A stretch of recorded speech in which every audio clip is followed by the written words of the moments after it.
Hello दोस्तों, स्वागत है आप सभी का हमारे YouTube चैनल में। आज हम सॉल्व करेंगे रेलवे ग्रुप डी का पिछला पेपर और पार्ट नंबर 48 होगा। इससे पहले हम बहुत सारे पार्ट्स करवा चुके हैं। अगर आपने नहीं देखा है तो चैनल के प्लेलिस्ट में आप चेक कर लीजिएगा, आपको बाकी सारे पार्ट्स क्रम से लगे हुए मिल जाएंगे। सबकी अलग अलग प्लेलिस्ट हमने बना दिया है। शुरुआत करते हैं वीडियो की। अब देखो दोस्तों, जो भी प्रीवियस ईयर क्वेश्चन में पूछे जाते हैं उनमें हमें ये आइडिया लगता है कि किस किस चैप्टर से क्वेश्चन ज़्यादा उठाए जाते हैं, तो इनको भी ध्यान में आज रखेंगे।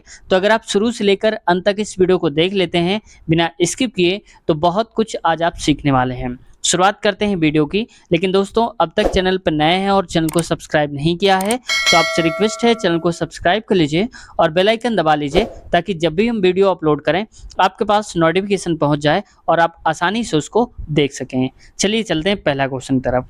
देखो, आज का पहला क्वेश्चन है और इस पे कहा जा रहा है घंटे वाली सुई द्वारा 23 मिनट में निर्मित कोण कितना है। यानी कि घंटे की जो सुई होगी 23 मिनट में कितना कोण बना लेगी। तो आप ये बताओ जरा कि अगर 12 घंटे होंगे तो 12 घंटे में पूरी घड़ी घूम जाती है तो ये कितना बना लेती है, ये बनाएगी 360 डिग्री। जैसे मान लो कि ये एक घड़ी है यहाँ पर।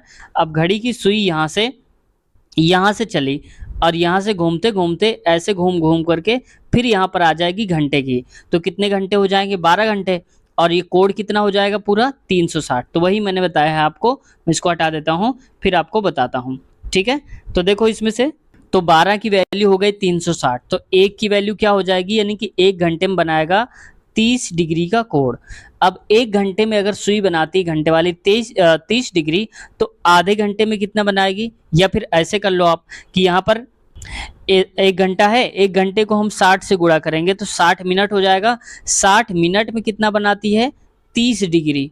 तो एक मिनट में कितना बनाएगी दोस्तों, तो एक मिनट में 30/60 हो जाएगा। 30/60 बराबर 1/2।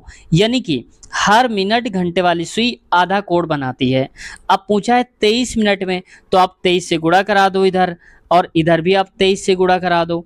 तो कितना हो जाएगा, 23/2 हो जाएगा। तो मैं इसको पूरा हटा के इधर लिख देता हूँ 23/2। तो 23/2 कितना हो जाएगा, 2 एक कम 2, 2 एक कम 2 और 2 पंचे 10, यानी कि 11.5 आ जाएगा डिग्री। तो देख सकते हैं आप ऑप्शन नंबर कौन सा सही हो जाएगा, तीसरा वाला 11.5 डिग्री राइट ऑप्शन हो जाएगा। अगला क्वेश्चन देखो, नेक्स्ट है।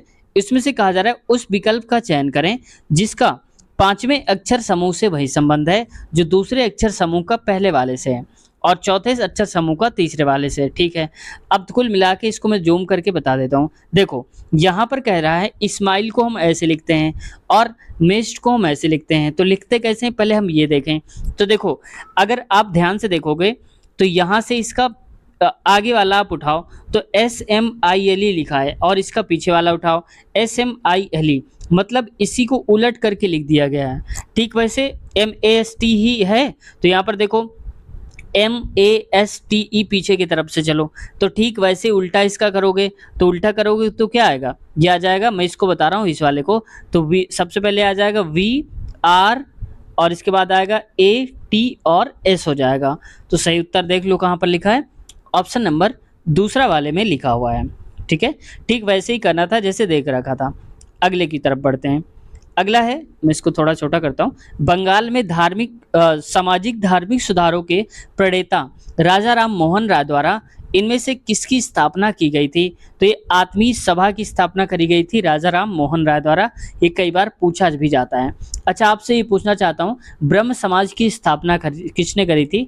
अगर आपको पता है तो कमेंट सेक्शन में ज़रूर बताइए। देखते हैं आप में से कितने लोग बता पाते हैं ब्रह्म समाज की स्थापना किसने की थी। अगला क्वेश्चन देखो, नेक्स्ट है। मार्च 2022 तक भारत के मुख्य चुनाव आयुक्त कौन थे। तो ये थे सुशील चंद्रा, ठीक है। लेकिन अब अगर 2024 में पूछा जाए आपको तो बताना है राजीव कुमार, आप बताएंगे। मैं लिख देता हूँ यहाँ पर, ये है राजीव कुमार मुख्य चुनाव आयुक्त। और ये इस बार क्वेश्चन पूछे जाने के पूरे चांसेस हैं 2024 में। क्यों? क्योंकि इस बार लोकसभा चुनाव हुआ है और लोकसभा चुनाव में इलेक्शन कमीशन की बहुत बड़ी जिम्मेदारी बनती है, एक मेन रोल होता है।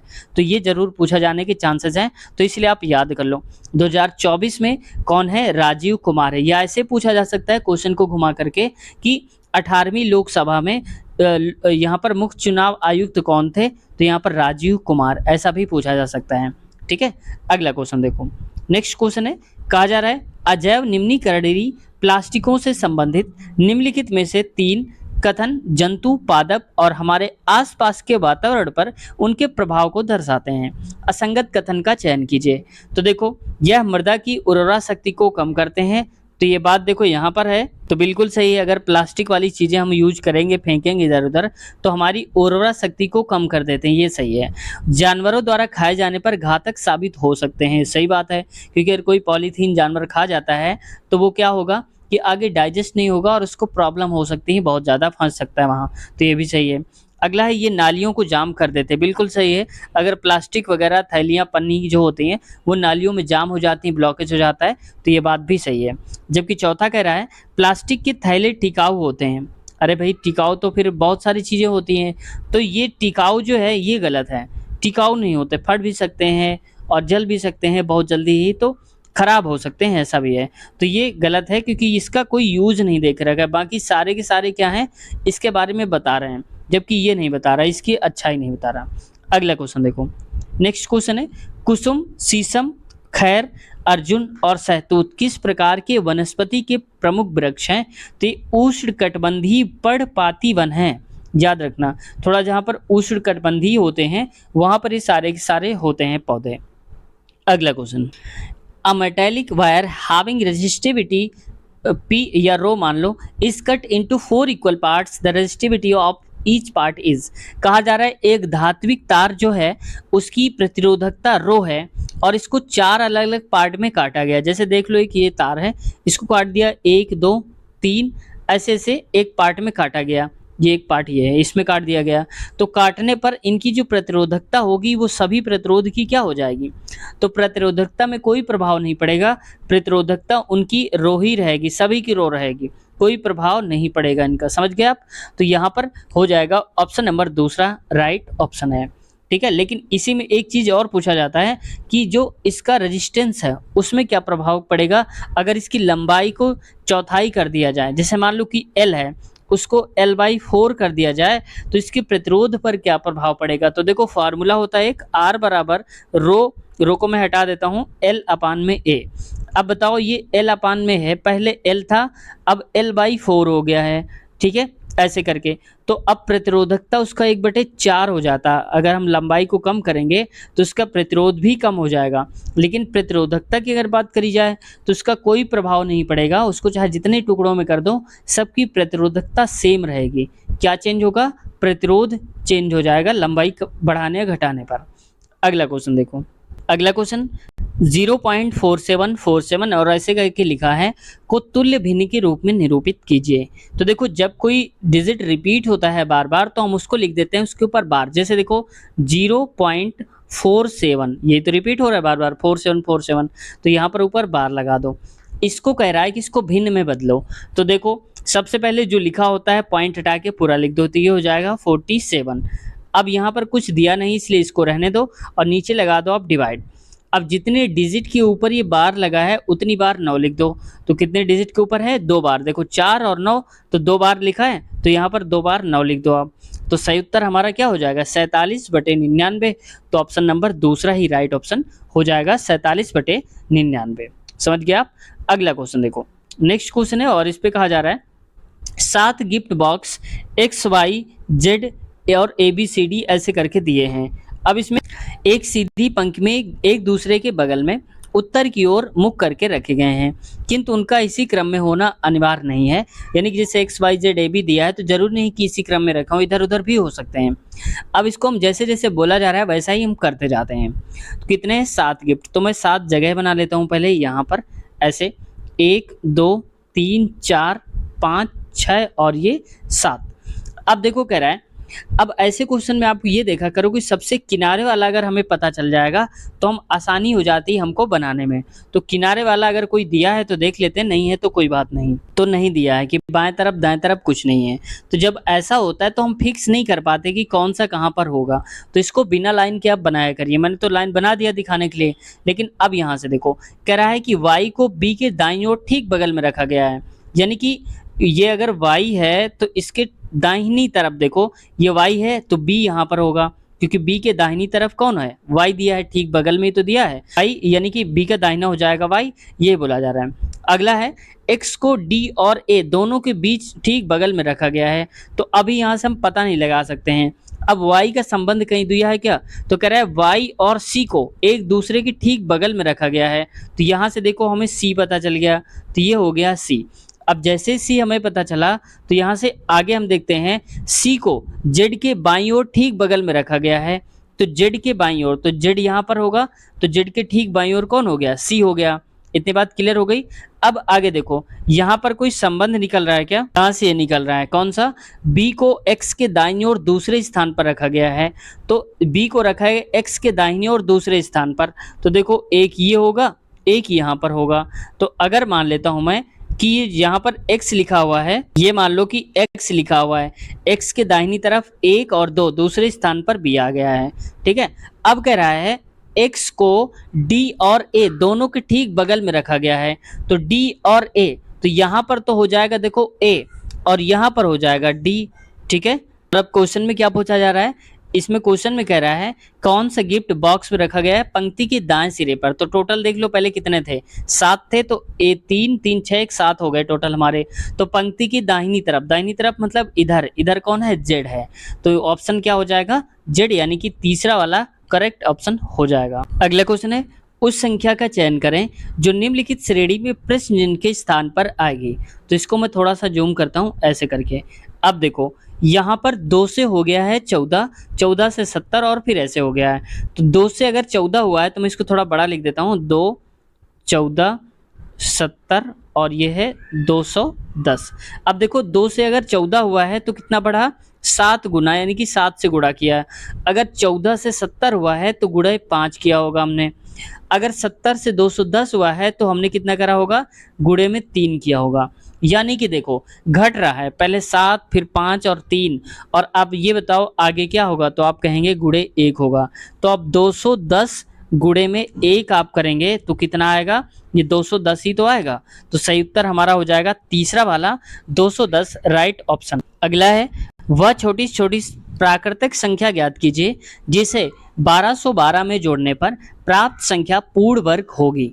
ठीक है, तो देखो 12 और 12 लिखा है हमारे पास, इसको पूर्ण वर्ग बनाना है। तो पूर्ण वर्ग बनाने के लिए हम क्या करेंगे, सबसे पहले तो जब कभी ऐसा क्वेश्चन आए तो आप ऑप्शन देखा करो, या तो आपके पास 2 तरीके होते हैं कि सबसे छोटा नंबर को इसमें से रख दो और रख करके जोड़ो आप ऐसे 2 और 12 25, फिर ज्ञात करो आप कि 1225 किसका स्क्वायर होता है, तो ये होता है 35 का।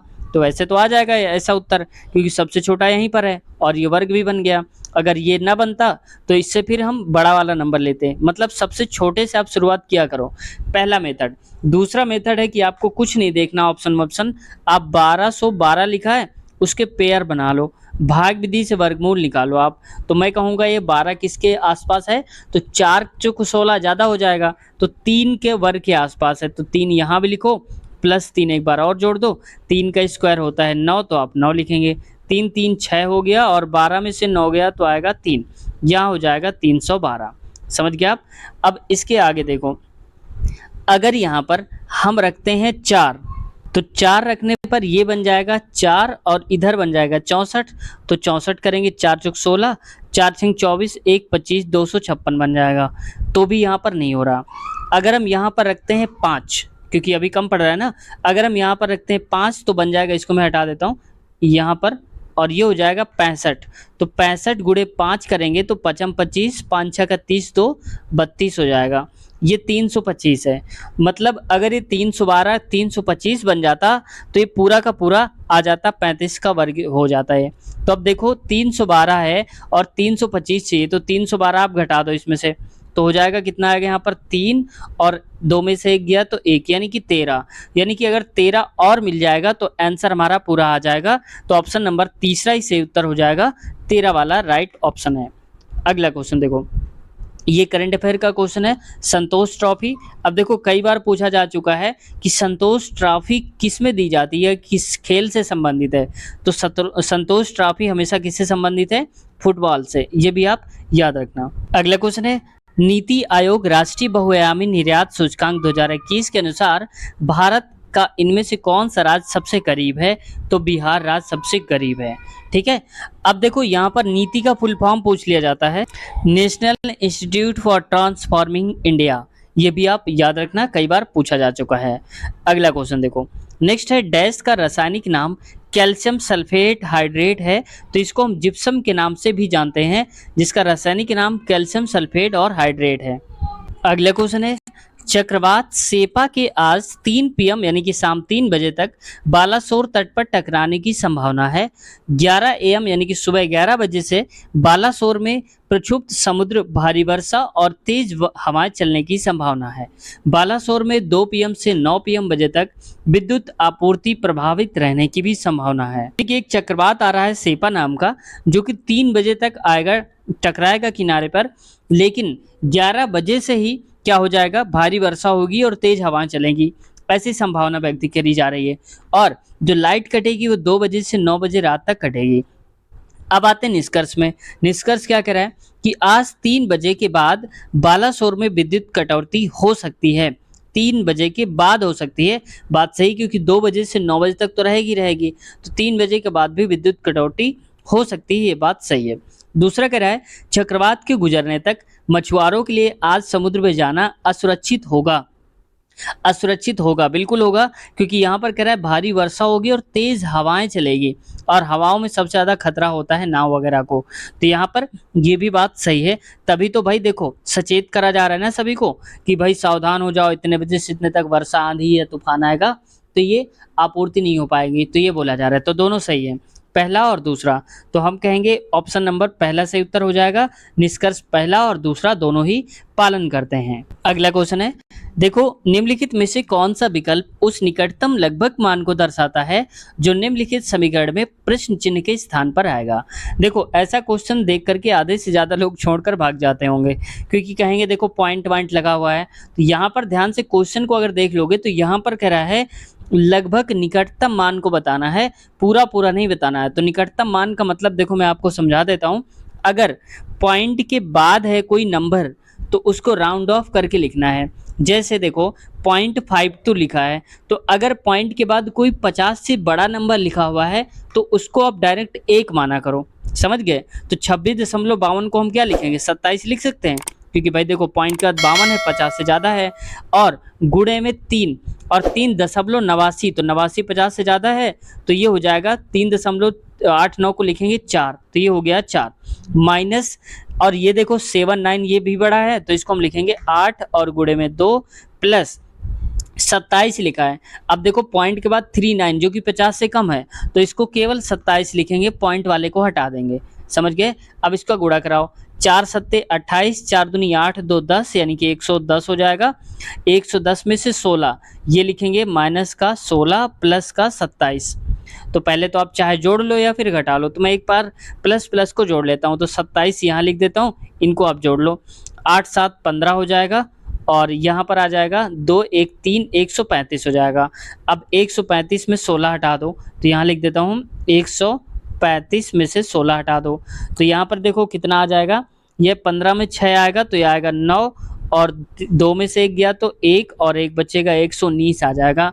तो सही उत्तर देखो कहाँ पर लिखा हुआ है, 119। तो ऑप्शन नंबर हमारा दूसरा वाला राइट ऑप्शन हो जाएगा, 119 ये वाला। अगला देखो, अगला क्वेश्चन है, पी क्यू आर एस और टी एक सीधी पंक्ति में उत्तर दिशा की ओर मुख करके बैठे हैं, ना तो क्यू और ना ही एस पंक्ति के ठीक मध्य स्थान पर बैठा हुआ है। ठीक है, तो देखो जैसा बोला जा रहा है वैसा ही आप कर दो।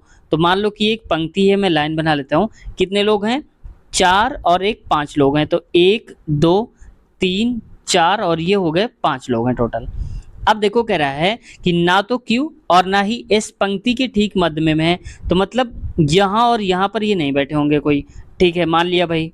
अब देखो यहाँ से P और T पंक्ति के सिरों पर बैठे हैं, तो मान लेता हूँ कि P यहाँ पर बैठा होगा, T यहाँ पर बैठा होगा, बहुत से बहुत हुआ तो T इधर हो जाएगा, P इधर हो जाएगा, आगे काम पड़ेगा तो आगे देख लेंगे।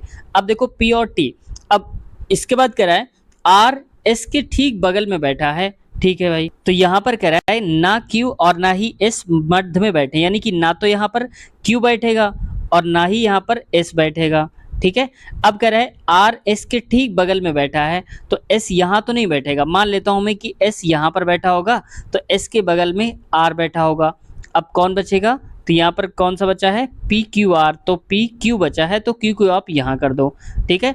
अब कह रहा है क्वेश्चन में पंक्ति के ठीक मध्य स्थान पर कौन बैठा है, तो ये बैठा है आर, बीचों बीच। तो बस सही उत्तर हो जाएगा हमारा ऑप्शन नंबर चौथा, राइट ऑप्शन हो जाएगा। अगला है एक आदमी कुल 15 रुपए में 15 सामान एक समान वस्तुएं खरीदता है, यानी कि 15 रुपए में 15 चीजें, तो 1 रुपए में कितनी हो गई, एक चीजें हो गई, और उनमें से प्रत्येक को 1.23 में बेचता है। तो देखो सब में से जो उसका जो लाभ हुआ होगा वो लाभ कितना हुआ होगा, 0.3 हुआ भाई, 1 रुपए खरीदा और 0.3 एक्स्ट्रा में बेच दिया। तो आप कहेंगे 0.23 माफ कीजिएगा 0.23 है, 0.23 कितने बार बढ़ा होगा, 15 बार। 15 चीज़ों में इतना इतना मिला होगा ना सबको, तो 15 × 3 = 45 और 15 दूनी 30, 4 34 हो जाएगा, तो 34। इसको पॉइंट लगा दो, तो ये हो जाएगा, यहाँ पॉइंट यहाँ पर लगेगा, इसको हटा देता हूँ यहाँ पर। तो 3.45 रुपए का उसको लाभ हुआ। अब प्रतिशत बताना है तो प्रतिशत लिख दो आप। तो हमें पता है कि लाभ प्रतिशत बराबर होता है, इसको मैं हटा देता हूँ, 3.45 आप नोट कर लो, तो ये हो जाएगा 3.45। ठीक है। लाभ प्रतिशत कितना होता है, ये होता है जितना भी प्रॉफिट होता है और गुणे में 100 होता है, और यहाँ पर होता है सीपी। तो इतने का लाभ हुआ 3.45 का, और नीचे कितना आएगा, खरीदा कितने रुपए का था, 15 रुपए का, भाई 15 ही तो खर्च हुए थे, और गुणे में 100 कर दो आप। जैसे ही आप 100 करोगे तो पॉइंट के बाद यहाँ 2 जीरो नीचे आएंगे, ऐसे कर दो, पॉइंट हटा दो, नीचे 2 जीरो, जीरो जीरो कट जाएगा, तो 345 बटे में बचेगा 15। इसको आप काटो, तो 15 दूनी 30 हो जाएगा, 2 बार में जाएगा, बचेगा 4, ये हो जाएगा 45, तो 15 × 3 = 45, यानी कि 23% का उसको प्रॉफिट होगा, लाभ हो जाएगा। तो यही उत्तर हो जाएगा, ऑप्शन नंबर पहला ही सही उत्तर है। अगला क्वेश्चन है निम्नलिखित में से कौन सा शहर मुगल साम्राज्य द्वारा नियोजित पहला शहर था। देखो जब कभी भी पहला या सर्वप्रथम आ जाता है अपने आप में वो इम्पोर्टेंट हो ही जाता है। तो देखो पहला आ गया है, तो ये याद रखना कि बार बार पूछे जाने के चांसेस हैं। तो मुगल शहर पहला कौन सा था, मुगल साम्राज्य द्वारा बनाया गया, ये था फतेहपुर सीकरी, ऑप्शन नंबर दूसरा राइट ऑप्शन हो जाएगा। बुलंद दरवाजा कहाँ पर स्थित है दोस्तों, आप एक बार कमेंट सेक्शन में जरूर बताइएगा बुलंद दरवाजा कहाँ पर स्थित है। तो दोस्तों आज की वीडियो हम यहीं तक रखते हैं, इसके आगे वाले क्वेश्चंस कवर करेंगे हम नेक्स्ट पार्ट में, और अगले ही पार्ट के लिंक आपको इसी वीडियो के नीचे, जिस वीडियो को आप देख रहे हैं इसी के नीचे आप चेक कर लेना, मिल जाएगी अगला पार्ट के नाम से, अगला पार्ट और आगे लिंक होगी, तो उस लिंक पे आप क्लिक कर देना, आगे वाला इसके पार्ट खुल जाएगा। तो उम्मीद करते हैं वीडियो से काफ़ी कुछ सीखने को मिला होगा। अगर वीडियो सीखने को मिला है और ऐसी ही वीडियो चाहते हैं तो चैनल को सब्सक्राइब कर लीजिए और बेल आइकन भी दबा लीजिए, ताकि अगली वीडियो जब भी अपलोड करें नोटिफिकेशन आपके पास पहुंच जाए और आप आसानी से वीडियो को देख सकते हैं। दोस्तों साथ ही साथ हमने ग्रुप डी, एएलपी और टेक्नीशियन की भी प्रीवियस ईयर करवाया है और अभी भी करवा रहे हैं लगातार। तो अगर उनको देखना चाहते हैं तो चैनल के प्लेलिस्ट में आप विजिट कर लीजिएगा, हमने सबकी अलग अलग प्लेलिस्ट बना दिया है। एएलपी टेक्नीशियन, ग्रुप डी और एनटीपीसी सबकी अलग अलग प्लेलिस्ट है, आप मिल जाएंगे। और अगर आप मैथ की तैयारी करना चाहते हैं तो मैथ की भी हमने अलग से प्लेलिस्ट बना दिया है, वहाँ पर आप क्लिक करके बहुत सारे चैप्टर्स हैं उनको देख सकते हैं, हमने सीरियल वाइज लगा दिया है। तो आप जो भी चैप्टर देखना चाहते हैं उनको देख सकते हैं, क्योंकि किसी भी चैप्टर को हमने बेसिक से उठाया है और हाई लेवल तक के क्वेश्चन सॉल्व कराए हैं। और सबसे बड़ी बात है कि उसमें जितने भी हमने मैथ के क्वेश्चंस करवाए हैं वो किसी न किसी एग्जाम में ऑलरेडी पूछे जा चुके हैं, उन्हीं क्वेश्चंस को हमने लिया हुआ है। तो मिलते हैं नए वीडियो में, उम्मीद है चैनल को सब्सक्राइब कर लिया होगा। अपना ख्याल रखिए, टेक केयर, बाय बाय।